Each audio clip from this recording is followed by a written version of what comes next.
बिस्मिल्लाहिर्रहमानिर्रहीम। आज का जो हमारा लेक्चर है इसके अंदर हम लोग जो टॉपिक कवर करेंगे वो टॉपिक है राउटिंग लुकअप। इससे पहले जो हमारे प्रीवियस लेक्चर थे इसके अंदर हम लोगों ने सिंपल टोपोलॉजी से स्टार्ट किया था, उसके बाद हमने कॉम्प्लेक्स टोपोलॉजी जो है वो बनाई थी और इसके अलावा हम लोगों ने राउटिंग को डिस्कस किया था। राउटिंग एक्चुअल में क्या है? राउटिंग एक नेटवर्क से डाटा को दूसरे नेटवर्क तक पहुंचाने के अमल को हम लोग राउटिंग कहते हैं। इसी तरह हम लोगों ने राउटिंग की मुख्तलिफ टाइप्स देखी थी, जिसमें हमें पता चला था कि राउटिंग की 3 टाइप्स हैं, स्टैटिक है, डिफ़ॉल्ट है और डायनेमिक है। अभी तक हम लोगों ने इस टोपोलॉजी के ऊपर, जो कि आपको कंप्यूटर की स्क्रीन के ऊपर नज़र आ रही है, इसके ऊपर हम लोगों ने स्टैटिक राउटिंग जो है वो इम्प्लीमेंट की थी, जबकि हम अपने आने वाले नेक्स्ट लेक्चर्स के अंदर इसी टोपोलॉजी के ऊपर या इससे कॉम्प्लेक्स टोपोलॉजी के ऊपर जो है वो डिफ़ॉल्ट राउटिंग या फिर डायनेमिक राउटिंग को इम्प्लीमेंट करेंगे और चेक करेंगे कि किस तरह से जो है वो डाटा एक लैन से दूसरी लैन के अंदर ट्रैवल करता है।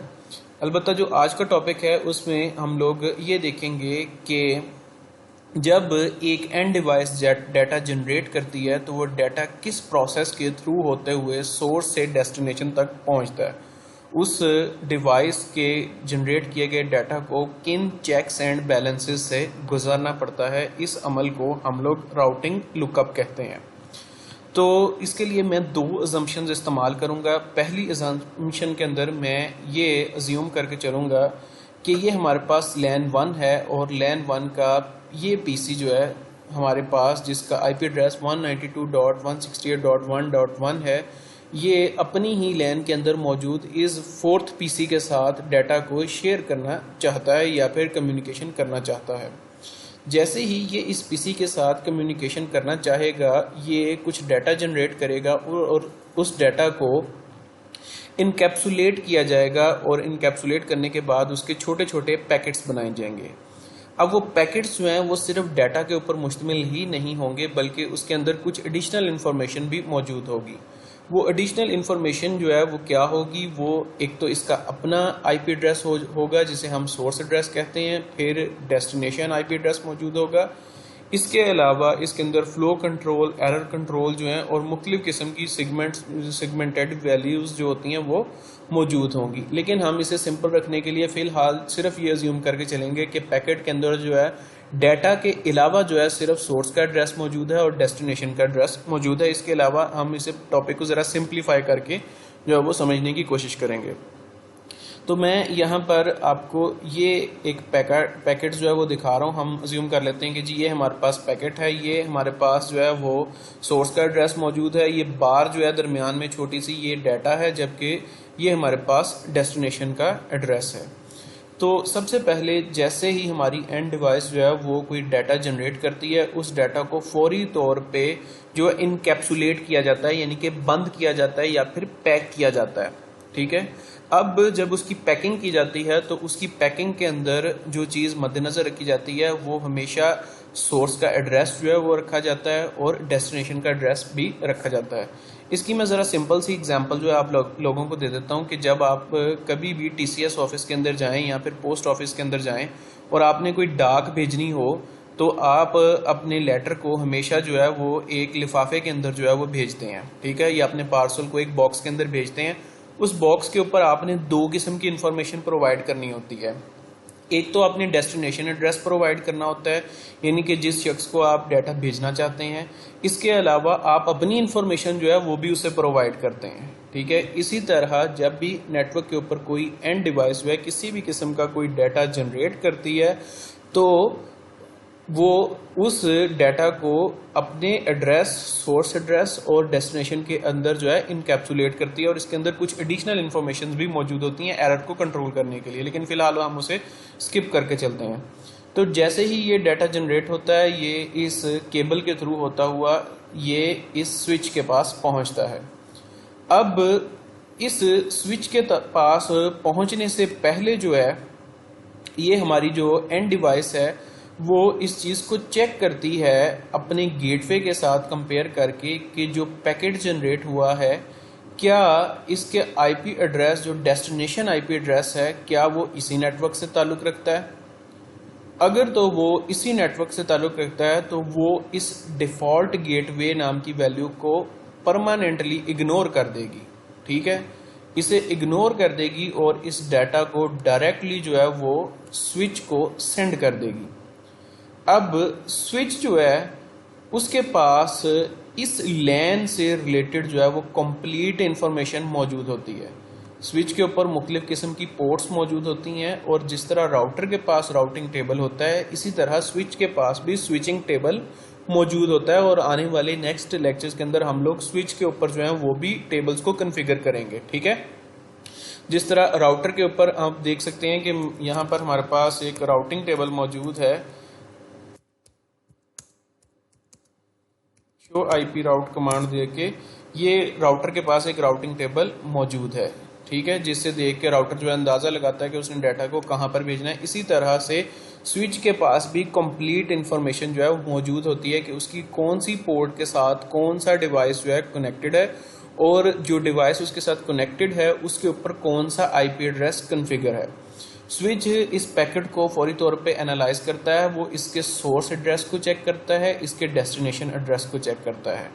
अगर तो वो इसी नेटवर्क का हिस्सा होते हैं तो वो अपने स्विचिंग टेबल के हिसाब से इस पैकेट को फोर्थ पीसी के पास जो है वो ट्रांसफ़र कर देता है, ठीक है, फोर्थ पीसी के पास ट्रांसफ़र कर देता है। और अगर ये फोर्थ पीसी इसके रिस्पांस में किसी किस्म का कोई मैसेज जनरेट करता है तो इस सूरत में हमारे पास जो है वो क्या होता है कि हमारे पास अब पैकेट का जो नया पैकेट जनरेट होता है उसमें सोर्स एड्रेस चेंज हो जाता है और डेस्टिनेशन एड्रेस जो है वो भी चेंज हो जाता है। यानी अब PC4 जो है उसने जो डाटा जनरेट किया उसमें हमारे पास सोर्स एड्रेस ये वाला हो जाएगा, इसका आईपी एड्रेस, और इसी तरह डेस्टिनेशन एड्रेस।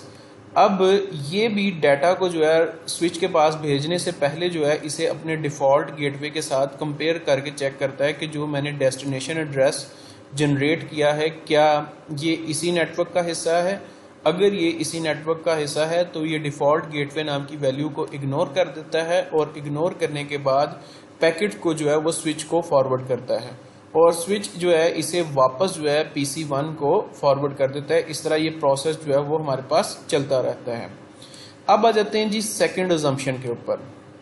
अब सेकेंड अजम्पशन क्या है हमारी कि इस लैन 1 के अंदर मौजूद जो ये PC है ये कम्युनिकेट करना चाहता है। PC1 जो है जिसका IP एड्रेस 192.168.1.1 है, ये लैन 3 के ऊपर मौजूद PC1 के साथ जो है वो कम्युनिकेट करना चाहता है।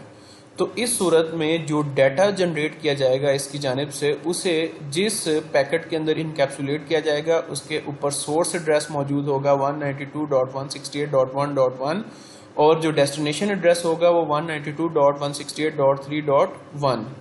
अब जैसे ही डाटा जनरेट होगा ये हमारा लैन 1 के ऊपर मौजूद PC1 जो है इसे फौरी तौर पे अपने गेटवे के साथ कंपेयर करके चेक करेगा। ये इसे अपने गेटवे के साथ कंपेयर करके चेक करेगा। जैसे ही ये इसे गेटवे के साथ कंपेयर करके चेक करेगा इसे फौरी तौर पे अंदाज़ा हो जाएगा कि इसने जो पैकेट जनरेट किया है वो इस नेटवर्क का हिस्सा नहीं है। जब इसे अंदाज़ा हो जाएगा कि ये इस नेटवर्क का हिस्सा नहीं है तो ये इस पैकेट के अंदर फॉरवर्डिंग मैसेज जो है प्रोवाइड करेगा। अब फॉरवर्डिंग मैसेज जब प्रोवाइड करेगा तो स्विच इस पैकेट को एनालाइज नहीं करेगा, ठीक है, इसे अपने स्विचिंग टेबल के साथ कंपेयर करके चेक नहीं करेगा क्योंकि उसे भी पता है कि ये पैकेट उसके लिए नहीं बल्कि ये गेटवे के लिए है। तो वो इसे डायरेक्टली जो है गेटवे को हैंड ओवर कर देगा। यहाँ से इस पोर्ट के थ्रू जो है ये अब पैकेट जो है इस राउटर के ऊपर आ गया। फिलहाल ये पैकेट राउटर के ऊपर मौजूद है और अब जो है यहाँ से राउटर का काम शुरू हो जाता है कि राउटर जो है इसे आगे किस तरह से पहुँचाता है। ये मेरे पास राउटर 1 का राउटिंग टेबल मौजूद है। अब राउटर 1 जो है वो सबसे पहले इसका डेस्टिनेशन एड्रेस देखता है और देखता है कि क्या इस का डेस्टिनेशन एड्रेस जो है जो इसमें प्रोवाइड किया गया पैकेट के अंदर उससे रिलेटेड उसके पास किसी किस्म की कोई इन्फॉर्मेशन मौजूद है। अगर तो इन्फॉर्मेशन मौजूद होती है यानी कि उसके पास उससे रिलेटेड नेटवर्क आईडी मौजूद होती है तो उस राउटिंग टेबल को देखते हुए वो उसे नेक्स्ट फॉरवर्ड कर देता है। अब यहाँ पे क्योंकि इन्फॉर्मेशन मौजूद है तो इन्फॉर्मेशन में क्या लिखा हुआ है कि अगर 192.168.3.0 का कोई भी पैकेट आए तो आपने इसे किस पोर्ट के ऊपर भेजना है, आपने इसे 10.0.0.2 के ऊपर भेज देना है। तो ये पैकेट यहाँ से ट्रेवल करके इस पोर्ट के थ्रू इस राउटर के अंदर आ जाएगा। ठीक है, अब अगर ये इन्फॉर्मेशन ना मौजूद होती तो उस सूरत में क्या होता। अगर ये इन्फॉर्मेशन मौजूद ना होती तो राउटर 1 जो है इस पैकेट को ड्रॉप आउट कर देता और इसे स्पैम समझता।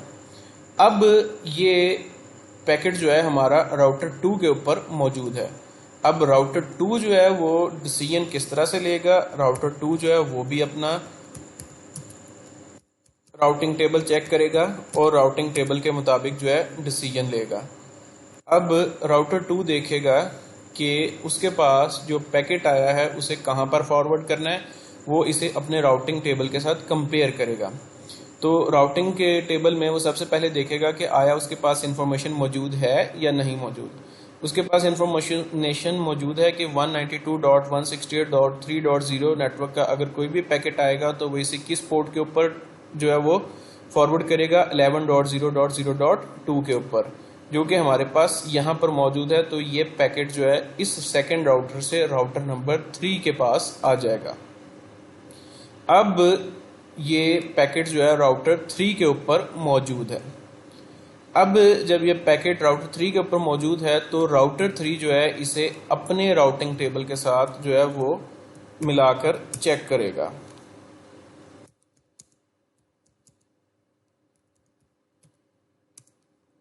और वो इसे जब अपने राउटिंग टेबल के साथ कंपेयर करेगा तो उसे इसकी इंफॉर्मेशन मिलेगी कि ये इसके साथ डायरेक्टली कनेक्टेड है, यानी कि ये इसकी लैन से रिलेटेड पैकेट है। तो ये इसे अपने गेटवे के थ्रू जो है वो स्विच तक पहुंचा देगा।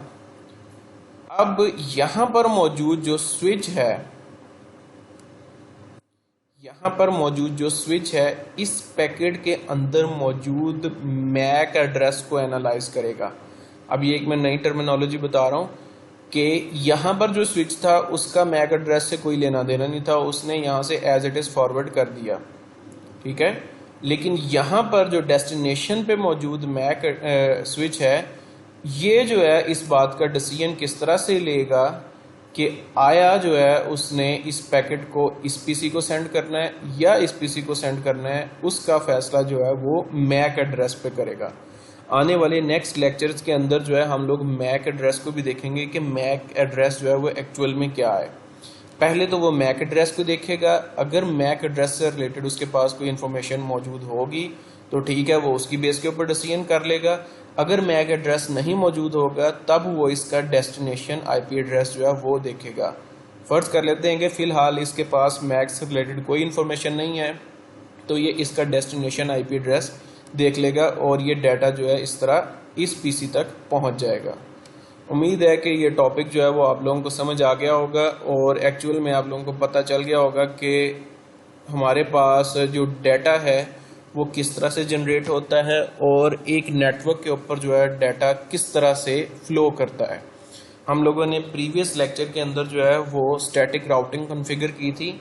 ये टॉपिक काफ़ी ज़्यादा इम्पोर्टेंट था। इससे पहले कि मैं आप लोगों को नेक्स्ट टॉपिक ख़ास तौर पे डिफ़ॉल्ट राउटिंग पढ़ाने से पहले जो है आप लोगों को राउटिंग लुकअप पढ़ाना जो है काफ़ी ज़्यादा इम्पोर्टेंट था, इसलिए आज का लेक्चर जो है फ़िलहाल जो है वो शॉर्ट ही है और आज के लेक्चर के अंदर आप लोग सिर्फ इसे कवर अप करें और इसे अंडरस्टैंड करें और अपनी स्टैटिक राउटिंग जो है उसे प्रैक्टिस करें। नेक्स्ट लेक्चर के अंदर इंशाल्लाह ताला जो है वो मैं आपको डिफ़ॉल्ट राउटिंग जो है वो कॉन्फ़िगर करना सिखाऊंगा। पहले मैं समझाऊंगा कि डिफ़ॉल्ट राउटिंग क्या है और फिर उसके बाद हम लोग डिफ़ॉल्ट राउटिंग जो है उसे कॉन्फ़िगर करेंगे और इसी तरह मैं नेक्स्ट उसके जो लेक्चर्स होंगे उन्हीं में से कुछ लेक्चर्स के अंदर डायनामिक राउटिंग जो है वो भी आप लोगों को इम्प्लीमेंट करनी सिखाऊंगा।